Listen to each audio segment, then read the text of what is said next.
There is something happening to millions of older adults that medicine has been getting wrong for decades. They go to the doctor feeling flat, exhausted, disconnected from things that used to give their life meaning. They cannot find pleasure in much of anything. They feel emotionally numb, slowed down, and quietly hopeless about what comes next. The doctor works through a checklist, and within 15 minutes they leave with a diagnosis of depression and a prescription for an antidepressant. Months pass, sometimes years, and they do not get better. Not truly, not in the way they were hoping, because what they are experiencing is not depression.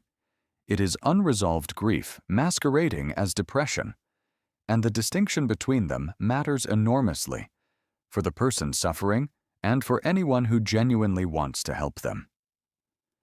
Clinical depression and grief share many surface symptoms: low mood, persistent fatigue, withdrawal from others, and difficulty concentrating. But underneath, they are biologically and psychologically distinct conditions. Depression is characterized by a globally suppressed emotional system where everything dims and flattens equally. Grief, by contrast, is an intensely active process. It moves. It arrives in waves. It is directed toward something real that was lost: a person, a role, an identity, or a version of life that no longer exists. And when grief never receives the space to complete its natural course, it does not transform into healing.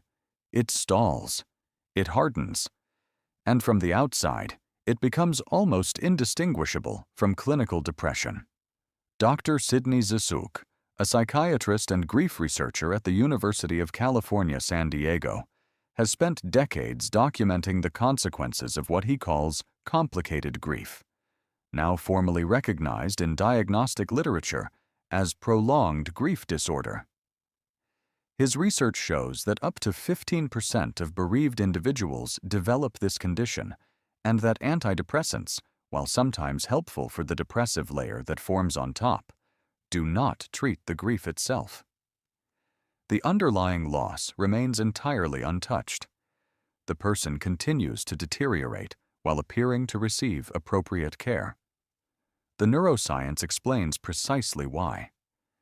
Brain imaging studies at UCLA published in Neuroimage showed that the neural signature of grief activates regions associated with yearning, searching, and social pain, circuits that antidepressant medication does not specifically target.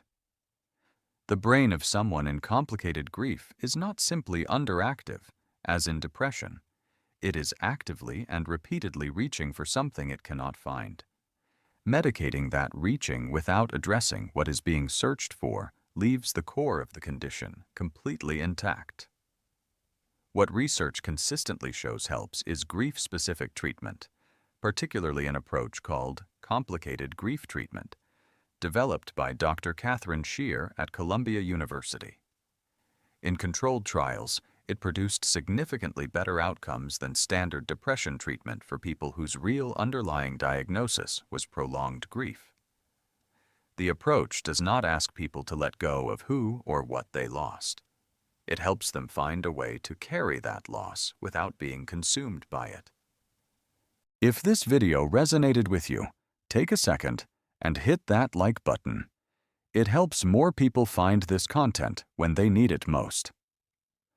Subscribe so you never miss a new video, because every week we bring you research-backed insights to help you feel more like yourself again. And if you know someone who might need to hear this, a friend, a parent, a sibling, share it with them. Sometimes the most caring thing we can do is pass along the right words at the right moment. I'll see you in the next one.